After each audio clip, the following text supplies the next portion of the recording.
स्वागत है आप सभी का एम के जे हिस्ट्री क्लासेज में। आमतौर पर हम एनसीईआरटी क्लास 12 के अध्ययन में इस ओर अग्रसर हैं और लगातार जितनी भी हमसे कोशिश हो पाती है हम कक्षा 12 के एनसीईआरटी इतिहास के अध्ययन में अभी चल रहे हैं। लेकिन इसी बीच कुछ ऐसी चीज़ें जो अक्सर एक विद्यार्थी के जीवन में या फिर एक शिक्षक के जीवन में आती हैं या फिर देखने को मिलती हैं, तो उनको देखकर बरबस ही इस ओर ध्यान आकर्षित हो जाता है कि हमें भी कुछ दो शब्द जो है इस बारे में बोलने चाहिए। क्योंकि एक सिस्टम का हिस्सा होते हुए हमेशा हम अच्छा सोचने की कोशिश करते हैं और प्रयास भी करते हैं कि सब कुछ अच्छा होना चाहिए। इसी प्रयास में आज हम बात करने वाले हैं प्रथम श्रेणी अध्यापक भर्ती परीक्षा। अध्यापक भर्ती परीक्षा के बारे में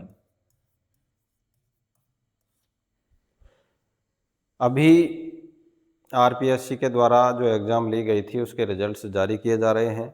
लगभग 15 विषयों के रिजल्ट जो हैं जारी किए जा चुके हैं और लगभग ये मान के चलिए कि प्रत्येक जो सब्जेक्ट है, विषय है, उसमें दोगुने अभ्यर्थियों की संख्या बहुत ही मुश्किल से मिल पा रही है, या ये कहो कि अभ्यर्थी मिल ही नहीं रहे हैं, यानी कि क्वालिफाइंग मार्क्स जो है उसको भी पार नहीं कर पा रहे हैं। बहुत ही दयनीय स्थिति है। तो इसी संबंध में हमने सोचा कि कुछ वार्तालाप आप लोगों से हो जाए, तो उस संदर्भ में हमने कोशिश की है।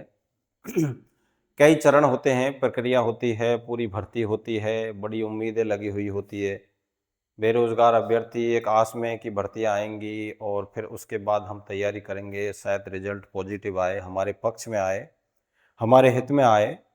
तो इसी उम्मीद में एक विद्यार्थी जो है या फिर एक अभ्यर्थी जो है वो जी रहा होता है, सपने बुन रहा होता है।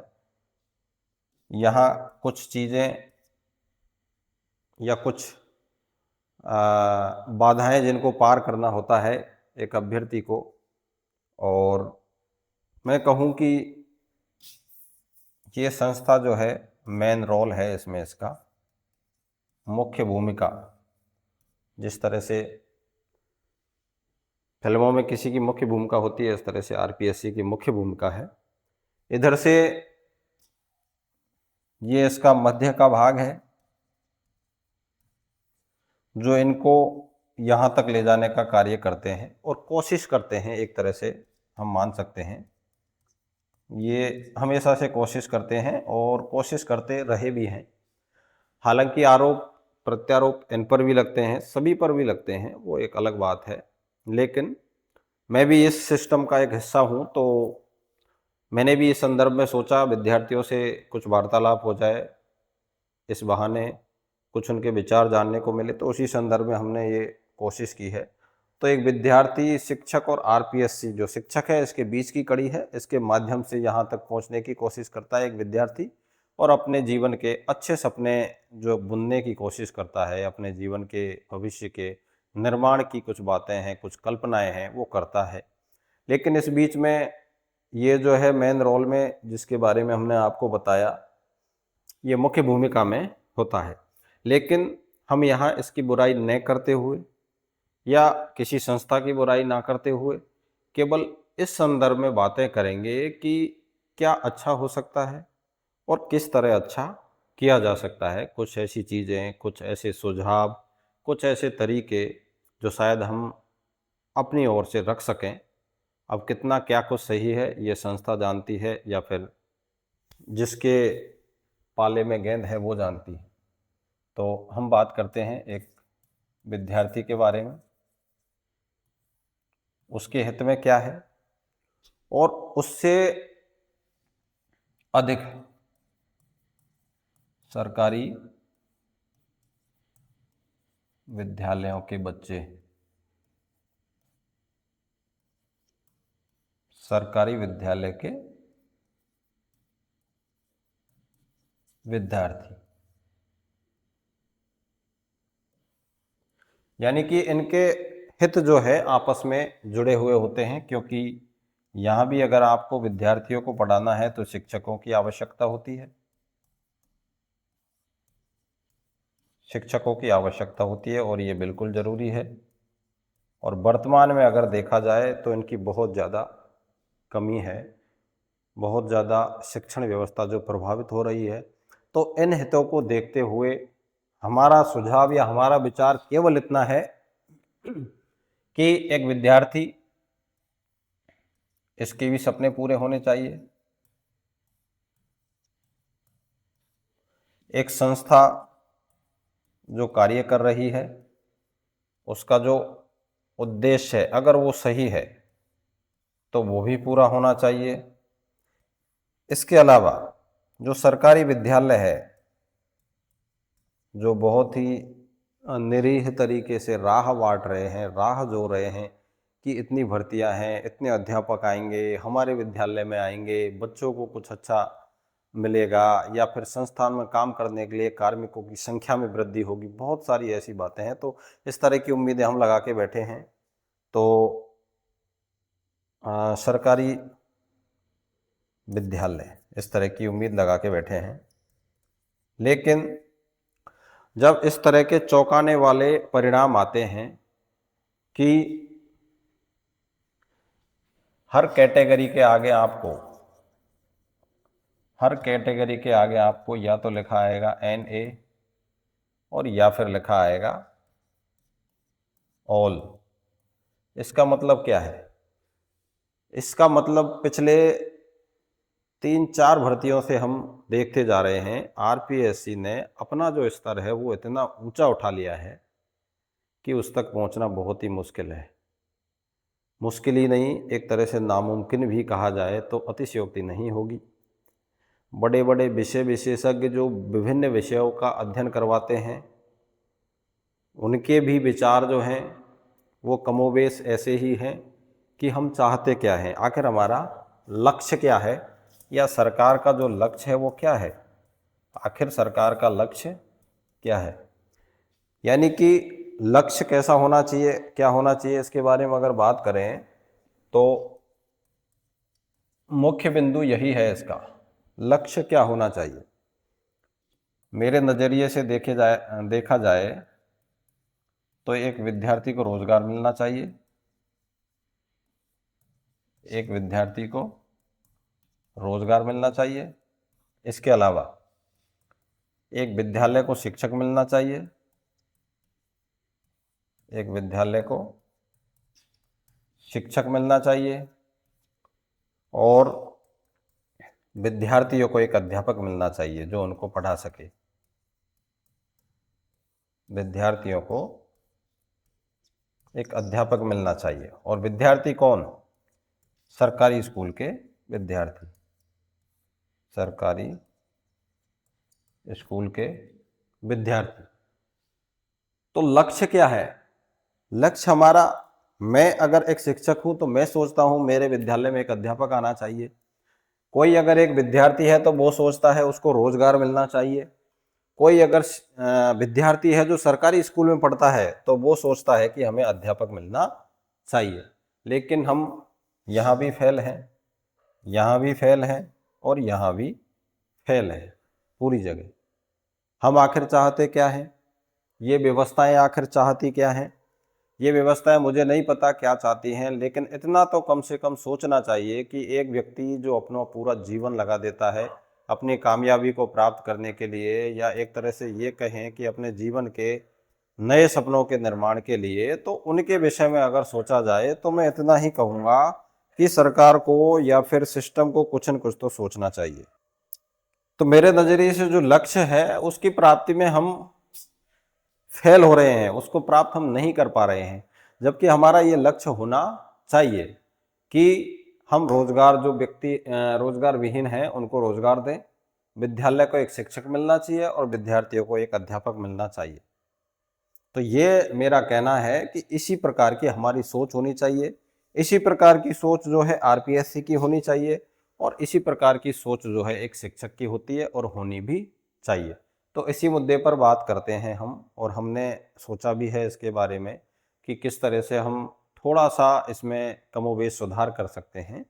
अगर उसमें बात की जाए तो पहला बिंदु हम क्या कर सकते हैं, इस बारे में हम क्या कर सकते हैं, यानी कि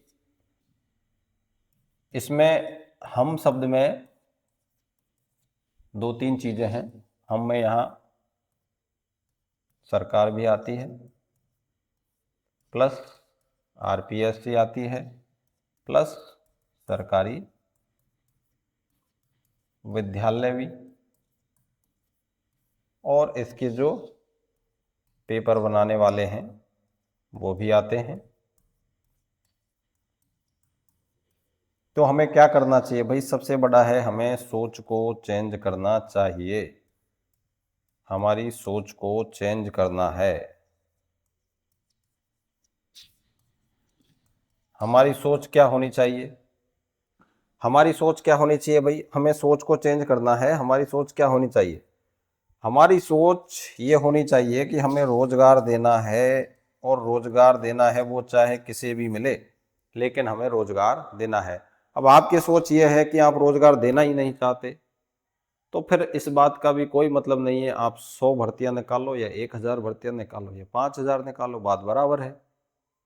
क्योंकि जब इस तरह से आपका पैटर्न है कि कोई पास ही नहीं हो पा रहा है, आप देखिए 1 लाख लोगों में से, 1 लाख लोगों में से, या फिर मान लो आप 75,000 लोगों में से, जब आपको मात्र 65 कैंडिडेट मिल रहे हैं, 65 उम्मीदवार मिल रहे हैं जो इस भर्ती में सफल हुए हैं, तो कमी कहाँ है? क्या पढ़ नहीं रहे हैं विद्यार्थी, या फिर आपका जो स्तर है वो बहुत ही कठिन है? कुछ चीज़ें ऐसी हैं जिन पर विचार करना होगा, और मेरा कहना यही है कि विद्यार्थी के भविष्य के बारे में सोचना होगा। जो अपना पूरा जीवन लगाकर, अपनी पूरी मेहनत लगाकर, अपनी ईमानदारी के साथ मेहनत करके और अपने भविष्य के सपने देखते हैं, मैं नहीं कहता कि सारे ही अध्यापक बन जाएंगे, लेकिन फिर भी कुछ बातें हैं। ऐसा भी नहीं होना चाहिए कि बिल्कुल ही निम्न स्तर का पेपर आए, और ऐसा भी नहीं होना चाहिए कि कोई उसको टच ही ना कर सके, हल ही ना कर सके। तो कुछ चीज़ें हैं जहां अपने आप को स्टैंड करने की ज़रूरत है, अपने आप को सोचने की ज़रूरत है, अपने आप को समझने की ज़रूरत है, और उन चीज़ों पर ज़रूर गौर करना चाहिए। मेरा यह विनम्र निवेदन है, क्योंकि इससे सारी व्यवस्थाएं जो थोड़ा सही होंगी, यहाँ अध्यापकों के लिए भी सही होगा, विद्यार्थियों के लिए भी सही होगा, जो रोज़गार विहीन विद्यार्थी हैं उनके लिए भी ये बिल्कुल सही होगा। तो इस तरह की चीज़ें हैं जो होनी चाहिए। अब इसमें कुछ बिंदु जिनके बारे में अगर मैं बात करना चाहूँ, तो जैसे हम अक्सर क्या है देखते हैं कि पहला जो पेपर है, पहला पेपर, इसको अधिकतर कठिन बना दिया जाता है, और कठिन ही नहीं बेहद कठिन बना दिया जाता है, बेहद कठिन, जिसमें आप 40% मार्क्स नहीं ला सकते। 40% मार्क्स नहीं ला सकते आप लोग, इतना कठिन बना दिया जाता है। जबकि इसमें क्या है, इसमें लगभग ऐसी सब्जेक्ट्स हैं जिनका इस विषय विशेषज्ञ बनने से कोई मतलब नहीं है, या बहुत सारा ऐसा है कि उनसे बहुत ही एक तरह से बिना आवश्यकता वाली चीज़ें हैं। तो यहाँ संशोधन कर सकते हैं हम चाहें तो।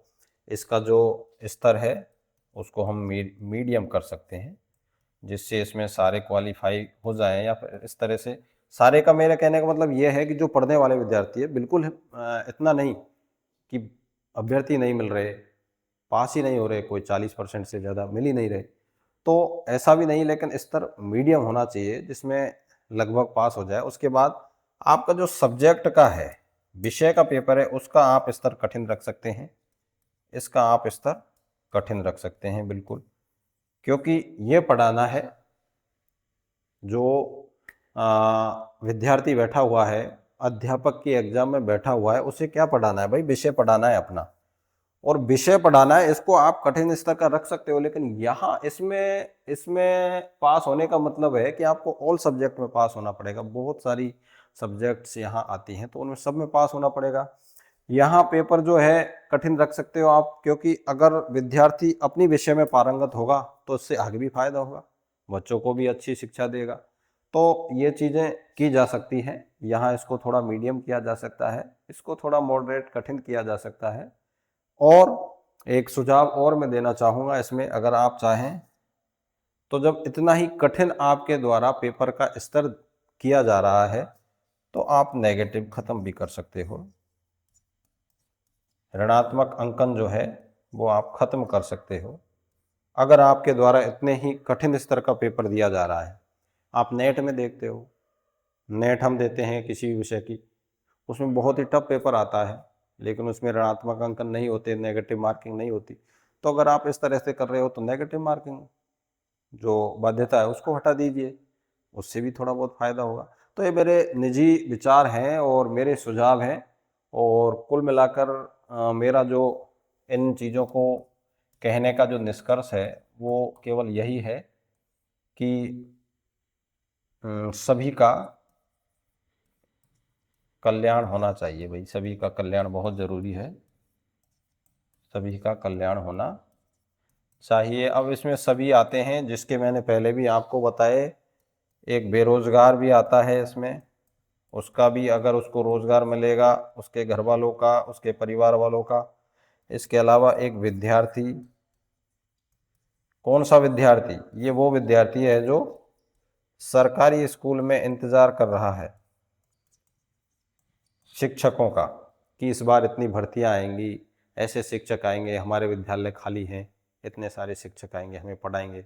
तो एक बेरोजगार, एक विद्यार्थी और एक विद्यालय भी आप इसमें ले सकते हैं, सरकारी विद्यालय, क्योंकि सिस्टम में बहुत सारे अगर कार्मिक होंगे तो हमारे विभाग का भी नाम होगा, विद्यालयों का भी नाम होगा, सरकारी विद्यालय से अच्छे बच्चे अगर आते हैं तो उनका भी नाम होगा। तो इस तरह से कुल मिलाकर आज के वीडियो बनाने का मेरा उद्देश्य यही है कि इस तरह के जो परिणाम है जो अभी आ रहे हैं, हमें देखने को मिल रहे हैं, ये कोई बड़ी बात नहीं है। अगर किसी व्यक्ति को कोई चुनौती दी जाए कि आपको ऐसा करना है कि इस तरह का पेपर बनाना है कि आपको एक भी कैंडिडेट को पास नहीं होने देना है, इस स्तर का पेपर बनाना है, तो बना सकता है। उसको पेपर ही तो बनाता है, किताबें उठानी है, 10 किताब उठाएगा, 5 किताब उठाएगा, 20 किताब उठाएगा, फिर डाल देगा पेपर। लेकिन एक विद्यार्थी को तो वो सारी किताबें पढ़नी पड़ेंगी। अब कहाँ से कौन सा सवाल आएगा कोई पता नहीं होता। तो मेरा ये एक सुझाव है, निवेदन है कि थोड़े से स्तर को मीडियम किया जाए, विद्यार्थियों के अनुकूल किया जाए, और कम से कम जिसके लिए हम कोशिश कर रहे हैं कि प्रत्येक विद्यालय में एक अध्यापक हो और प्रत्येक बच्चे को एक अच्छी शिक्षा मिल सके, उस उद्देश्य में हम असफल रह रहे हैं। और उसका कारण भी अक्सर यही है, हम चाहते हैं कि जिस तरह की अभी आरपीएससी के द्वारा जो पेपर स्तर बनाए जा रहे हैं उसमें थोड़ा सा मीडियम स्तर लिया जाए, जिससे प्रत्येक विद्यार्थी को अध्यापक मिल सके और प्रत्येक बेरोजगार को एक रोजगार मिल सके, और बहुत सारी चीज़ें जो सिस्टम में उनके आने से अच्छी होंगी वो भी सही हो सके। इसी संदर्भ में हमारा ये वीडियो था। आपको कैसा लगा, आपने देखा, इसके लिए बहुत बहुत धन्यवाद। अपने विचार जो है आप कमेंट्स में रख सकते हैं, और देखने के लिए बहुत बहुत शुक्रिया। जीवन में इसी प्रकार आगे बढ़ते रहिए और चुनौतियों का सामना करते रहिए। घबराना नहीं है, हमें लगे रहना है, आज नहीं तो कल, कल नहीं तो परसों, ज़रूर हमें सफलता मिलेगी। बहुत बहुत धन्यवाद। Thank you.